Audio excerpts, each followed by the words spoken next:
Hi,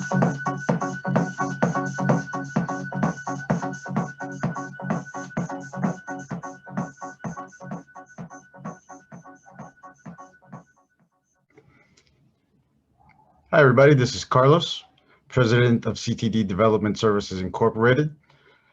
Here to talk to you one more time about what's going on in our public schools. It's been probably about a month and a half since I last spoke to anybody, really. You're either doing the work or you're talking about doing the work. And so I figured I'd come back at you the next time I had something interesting to share. And so I do. And I have a little presentation here for everybody that I wanted to share with you today. And so the title is A Venice Senior High School Parents Analysis of the 2020-2021 School Plan for Student Achievement. The subtitle reads, Delving into the Data and the Plan to Separate Perception from Reality, Operate from a Place of Truth, and secure a dignified future for all Venice Senior High School students. Alrighty, and so as I walk you through this presentation, this is what I hope the takeaway is for all of us.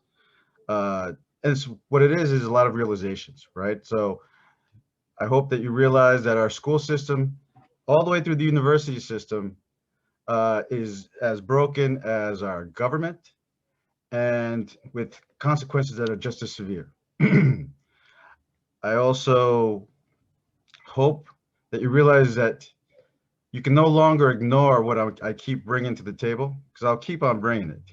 I'm not going to stop. But the sooner people start getting on board and saying and realizing, you know what, it doesn't matter where I turn, where I go, no matter where I place my child, no matter if I homeschool, our schools are hubs for society. They are the incubators for the future of society. And so whether you run away, you hide, there's nowhere to go, because those that surround us are affected, and they affect us. I hope that you realize that it's going to require us, the parents of kids that are going to the schools, to be the ones that rescue our public school system. Hope you realize that, even if you're in agreement with me, that you can't just run out and try to challenge the system, because there's a lot to learn, and what you learn has to be the right material. Otherwise, you could spend your time spinning your wheels, focusing on things that really don't matter. And ultimately, I hope you feel the confidence, the trust, to contact me and say, you know what, I'd like to learn more about what you're thinking, what your plan is, and how we go about making things better. All right. And so right now we're in chapter 1. This is going to be a 5-part series, starting with the introduction. And in this introduction, I'll tell you what the series is all about, explain to you why we need to talk about this now before it's too late, things that you can do to help out right away. And then I will give you a slight taste of what is to come in chapter 2, which I call self-deception. And the problems begin, leading to the self-deceptions, begin with a lack of mental discipline, which is a symptom of poor attitude, which I find to be the root cause behind the failures of our schools. And that's not that complicated, but why is it so hard? And we'll talk about that. And then I'll do a little recap, make sure that we're checking for understanding, and that you know where you can go in the meantime till the next video comes out. All right, so what is this series of presentations about? Well, they're about the School Plan for Student Achievement, known as the SPSA.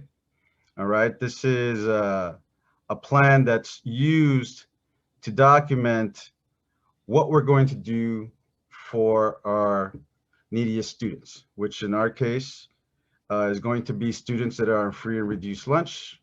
So they're at low income, they come from low income families. Funding it's a federal program. It's a federal program, and funding will go to schools that have at least 40% low-income students. Collectively, as a nation, Title I provides, at least for this school year, is going to provide $19.4 billion. All right, now the schools that my daughters attend are Venice High School and Westport Heights Elementary in the Los Angeles Unified School District. And you can see here that out of that 19.4 billion, a million plus goes to the high school, and about 80,000 goes to the elementary school. So in this series of presentations, the first thing we'll do is look at the data analysis, how the schools analyze the data, at least the ones that my daughters attend. I sit on the school site council for both. We're going to critique how it is that they use the data, because they're not using it properly, not going deep enough. And so we'll talk about self-deception, which is when you're doing analysis in the absence of essential data or in the absence of a rigorous method to actually derive some meaning from the data. Otherwise, you're only hitting the surface. And so if you're only hitting the surface, your solutions aren't going to be long-standing. Excuse me. Then there's deception, right? And when you're practicing deception in your data analysis, you're stating actions taken, during your analysis. You're writing down, we did this, we did this, we did that, but you're not providing any measure of how effective the action was or what kind of impact it had. And in some cases, you may just be stretching the truth. Okay. Then we'll look at how schools do root cause analysis. Okay. And a little disclaimer here before I move on. Now, I'm not trying to pretend I'm speaking on behalf of all schools. I haven't looked at every school's single, school plan. However, excuse me, 25 years ago, I was a consultant in the public schools. I worked in the Los Angeles Unified School District. I worked in Inglewood, Linwood, and I was a teacher once upon a time. And as a consultant, I got invited. I had the opportunity to actually help a lot of leadership teams in different schools write these plans. They weren't called the same thing as they are today, but the questions were the same, and the answers after 25 years are still the same, and they're a bunch of bullshit. All right, I'm done with the pleasantries. What you're going to see is bullshit. Okay, and so we have to call it what it is, and we have to say, I can do that. I just need to learn how to do it. And once I learn it, I'll do better than the folks who are doing it now. Move out the way. That's what has to happen. That's how we save our schools, because education, running schools is simple. I'm not saying it's easy, but it's simple because it's just like running any other organization full of human beings. All right, and so we'll look at how schools do root cause analysis. We'll demonstrate how, by being deceptive, either self-deceptive or just intentionally deceptive, what you end up doing is you come up with solutions that are ineffective. They don't last long. You become the solution instead of building something that is going to be systemic, sustainable, and scalable. Alrighty, and once again, when you use deceptive analysis, you miss the root cause, which is what causes these kinds of poor solutions to be conceived. And then what you get in the end is stagnation. Alrighty, and by stagnation, LAUSD, the Los Angeles Unified School District, has a goal. One of them is 100% graduation. All students proficient in whatever subjects. You can't focus on increments of 1 or 2%, and one year you go up 1 or 2%, and the next year you go down 1 or 2%. That's stagnation, and that's what we have at our schools. But once again, it starts with how they use the data. The data tells no lies. Well, it could, but as far as I can see, it's saying the same thing that it's been saying for 25 years since I started doing this work. We should be someplace further by now. Alrighty. And so the missing element is parents. We need you in. All right. And at the end of the analysis of the analyses, I will share some recommendations and resources. So I'm not a guy just trying to pick out the problems. I come with solutions, all right, which I think are pretty good.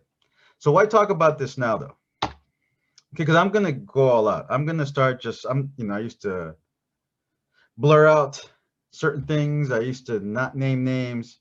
I used to not even mention the names of the schools that my daughters attend, and that's over. Okay, it's over because there's an urgency. Alrighty, when like I said, one of the urgencies is that this program of the school site council, this ability for parents to actually vote on something. Alrighty, and so I see a lot of missed opportunity that we're letting go to waste, and I want more parents to get involved because maybe the ones that are in there right now, not just in my school, but nationwide, maybe aren't the most equipped, the most well-versed, right? At talking about budgets, at talking about planning, at talking about reflection, at doing root cause analysis. We need you guys, the guys who know, guys and gals who know how to do this stuff already, have the humility to join us, the goodwill, benevolence to join us, and let's do something. Some of these solutions are simple.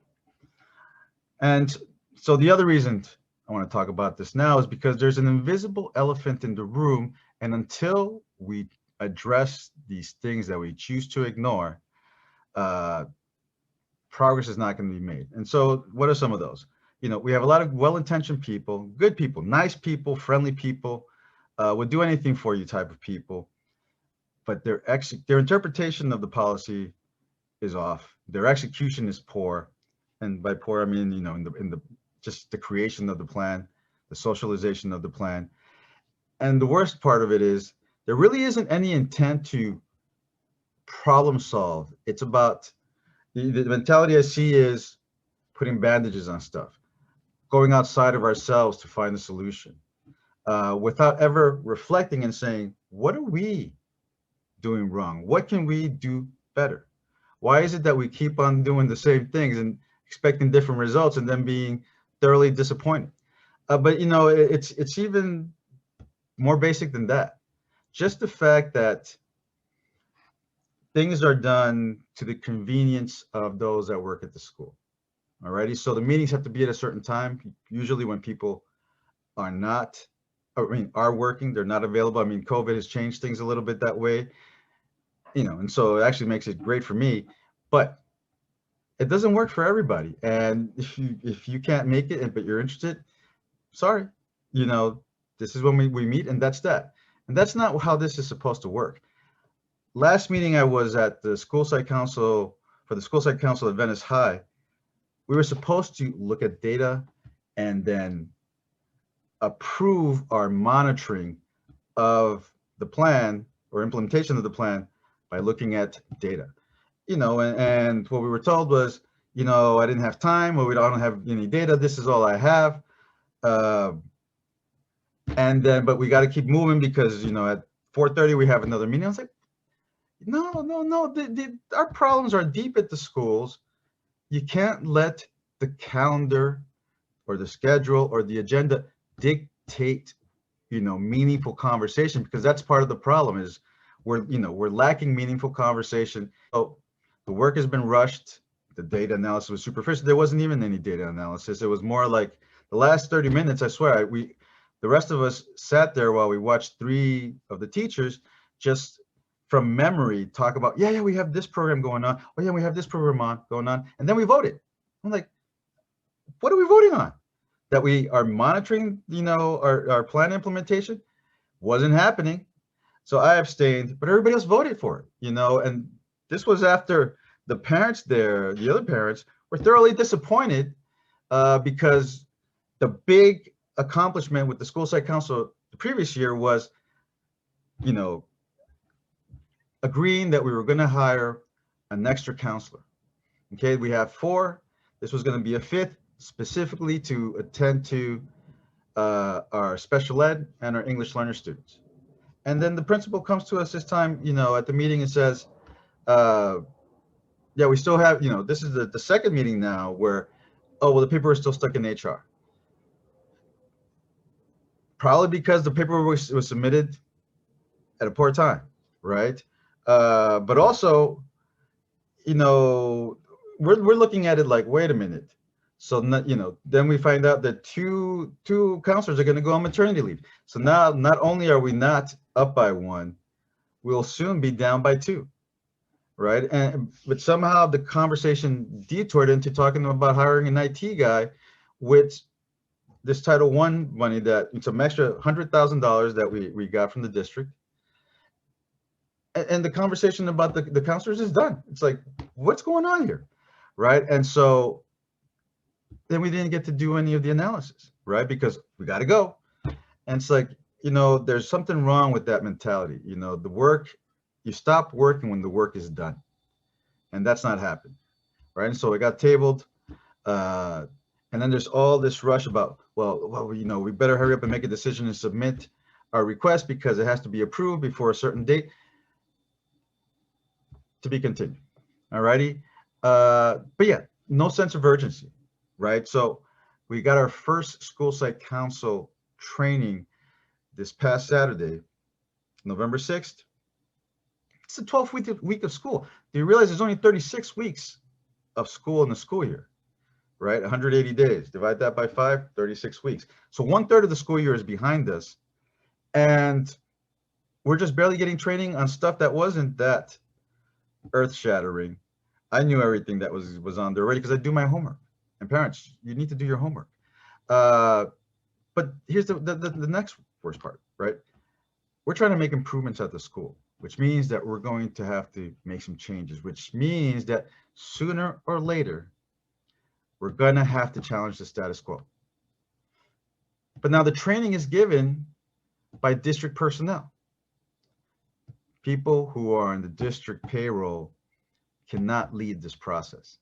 Okay, let me repeat.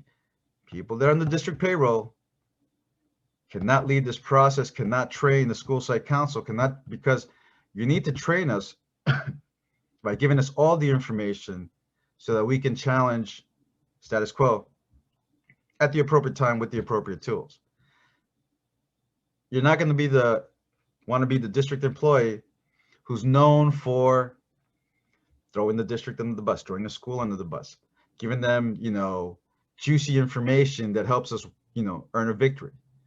Even if you love parents and you love children and you're a proud LAUSD parent yourself,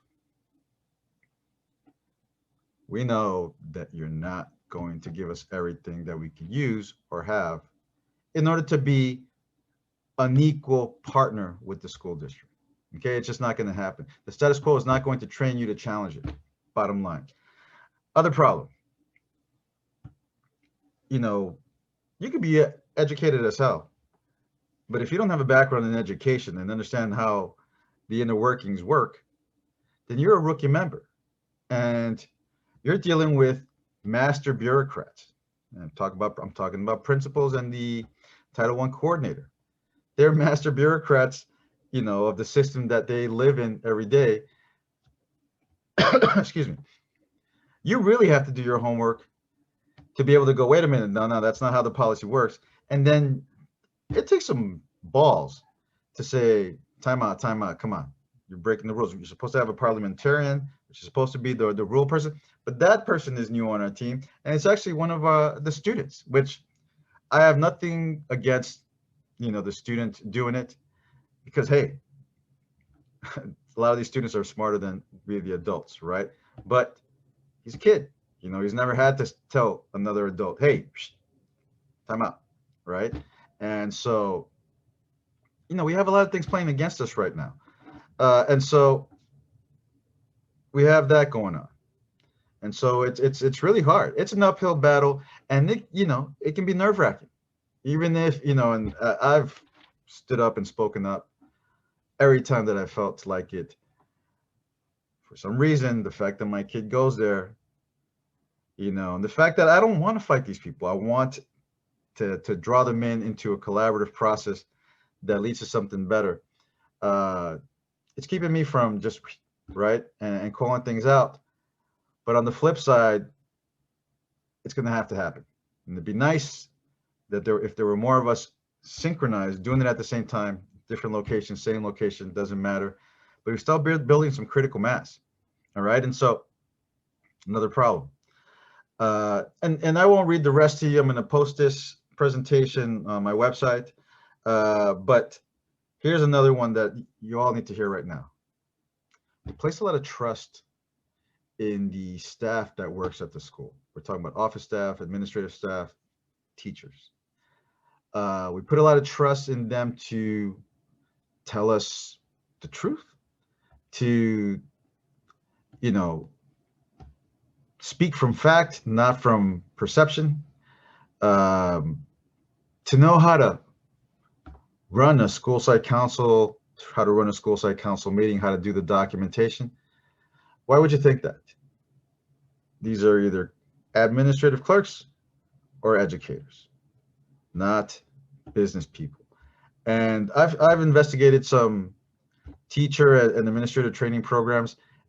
Stuff that we are doing is not taught at the schools of education, which means we have to hold them accountable too, but I haven't gotten to them yet. I will. But in any case, that's the big elephant in the room. Not the right attitude. If you boil it down to one thing, it's not the right attitude. We're not putting kids first. And, things move at the pace that they move, regardless of the urgency behind what the data says. But here's the truth, right? And the truth is that the solutions to the problems our school face today have very little to do with money. All right, so we could throw that budget out the window, that 1.1 million for all I care, because I can tell you ahead of time, it ain't gonna do much. Even if it was better than what it is, it ain't gonna do much, because the best things in life are free. All righty. Why do I say that? Because attitude adjustments, free. Striving for excellence, free. Choosing to plan and prepare so that you don't have technical problems with your computer at every freaking meeting, free. Respecting the rules to ensure, that were created for the school site council to ensure we have parity, free. Challenging your prejudices and misconceptions, it's tough, but free. Choosing to take a risk to advocate for young people is tough also, but it's free. And if you're a teacher, you're so well protected by your union, you are the second most important element in making our schools better, teachers, and you should take the risks. You have most of the power, and you're well protected. We would be great allies to you, but we have to get there.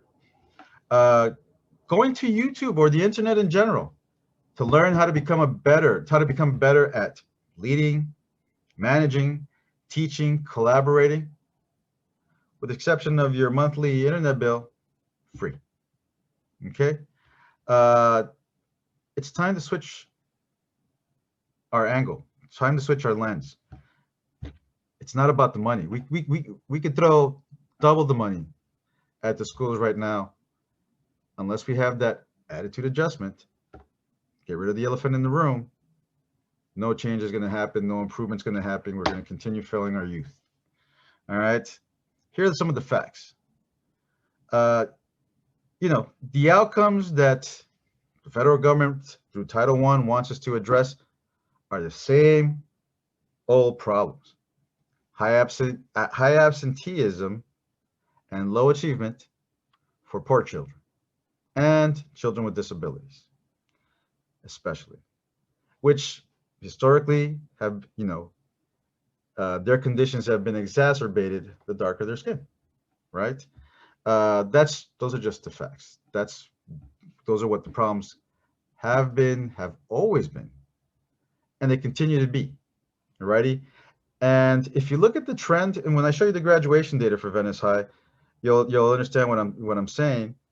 trends nowadays don't show these big disparities between white, black, Latino, Asian. I was shocked, which means that skin color, income, not the main problem. It's something else. And here it is. The root cause, the real problem is what I have listed above, right? Under the truth here, the attitude of anyone on the public payroll that works in or for a public school, that attitude that they have right now is the problem. And that attitude, includes thinking that we need more money. That attitude includes counting out the kids before you even give them a chance. That attitude includes not taking your professional development seriously. Okay? And that attitude includes not giving new ideas a chance and thinking that you know it all already because I've been doing this for 30 years.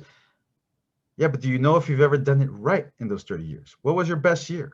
Right? It's like, it goes back to self-deception. Because you've been doing it for 30 years, somehow you know better than somebody who sees things with clear eyes and has actually experienced success teaching young children, with the worst of home conditions. Just listen, right? And, I got to tell you, just another disclaimer here. I haven't met a teacher at Venice High that I haven't liked. They're very caring, especially during this quarantine. They've been, very patient and understanding. And so I have no complaints on an individual level. But if you want the students to do better, you have to do better. Do like I did when I was a teacher. I gave up on the belief that next year I'd get a better batch of kids.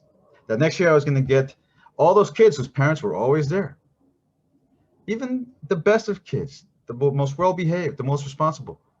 Their parents just, I'll say from my point of view, I'm just not interested. I wasn't interested until this year.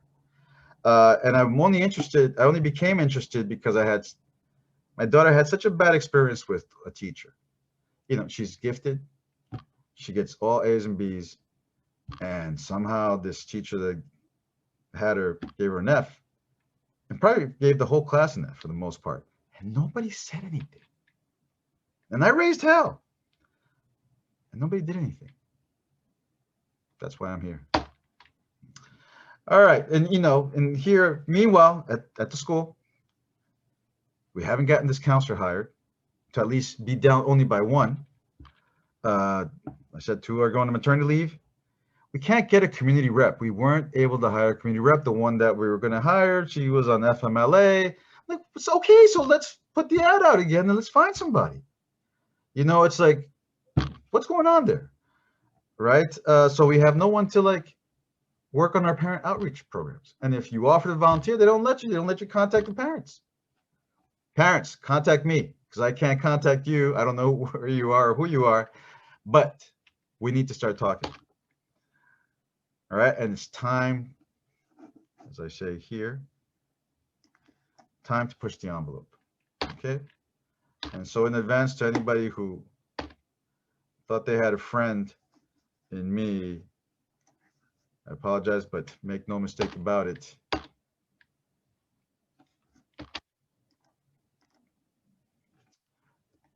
little horn here. We need your help. Okay? We desperately need your help. It's going to take a whole lot of parents to get folks to just stop, take pause for a second, and reflect on the direction that they're taking our kids. I mean, Jesus, I'm not even asking for them to be nice to our kids. Be 21st century. Strive for excellence for yourself as a professional, not because, oh, the poor kids, they need us. No. When you fail all the students, you're the failure. Get it through your head. You're the failure. But you go home, driving home every night to console yourself, and you blame it on the kids. You find a reason to blame it on the kids. My kid's not a failure. It's hard for her to fail unless she just totally gives up because her chemistry teacher was a piece. All right, that's all I got to say. And the worst part is other teachers, you know who he is. And he's been doing this for years. And everybody turns a blind eye. But this is a call to action. And it doesn't matter who you are. You gotta lose the fear to speak up. You gotta lose the fear, and you gotta push your communities of educators, your communities of parents to dare to speak up and do better. So parents, you can't, just because you don't have a teaching credential, just because you don't know how to do algebra, doesn't mean you can't ask or expect more from your teachers. All right, precursor to chapter 2, where we get deep into the data and into the plan. It'll be fun. It's gonna pop your eyes open. All righty, so don't miss it. But as I said earlier in the introduction, the problem begins with lack of mental discipline. And I want to show you what I'm talking about. Okay, they're required to write a mission statement. A mission statement is a short statement of why an organization exists. What is its overall goal? The big goal, the big picture goal. This is the mission statement that is on the most recent edition of the school plan for student achievement from Venice High School. And so Venice High School provides a learning environment in which students become creative problem solvers and responsible citizens. That's not a purpose. Okay, well, let's move on. Collaboration between school and community ensure cross-curricular experiences. Why are you doing these things? That's the question. Why are you doing it? What do you want from the efforts that you're putting in? That's what your mission statement is supposed to communicate. Your purpose to your students, to your parents, to the community at large, to your faculty, and it's supposed to be a unifying goal, right? Something that everybody can get on board with, say, yeah, you know what? I want to be a part of that. I want to build something that leads to that. This is what I call a narrative, all right? All it's doing is just telling a story. It's a good story, but it's not a mission statement, all righty? And if you think I'm being nitpicky, I'm not. It's only because if we can't get this right, how do we get the more complex things right? All right, this is simple. It's reading comprehension. Short statement, of why the organization exists. We exist. And so I decided, just for my own clarity of mind, to take what was given and come up with my own mission statement. So my suggested mission statement is, it is Venice Senior High School's mission to develop young adults capable of pursuing a career and or continued education, and are prepared to thrive in a complex, intellectually rigorous, and unpredictable global society. Okay, that's a goal. That tells me, okay, what is the end product when these seniors graduate? Boom. Okay, this is chapter 1. We are done with chapter 1. Here's the recap.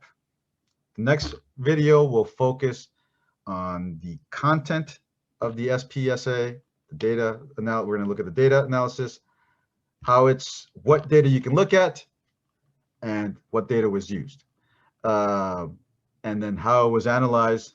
And you'll get my critique of the analysis because it's poor. Okay. My purpose continues to be to compel you to get involved in the public schools, whether you have kids or not. That is an institution, an American institution, that is crumbling so bad. We got to stop running away from it. It's not going to go away. And if it collapses, God take care of us all. Now, the reason I insist on your involvement is because, like I said, it's going to be people not on the payroll that are the most vested in it that are going to make the change, right? And that's parents. We're not on payroll, and we're the most vested because our kids go there. But, if you're a retired individual and you have some skills, contact me. Let's talk about how we can put our skills to work.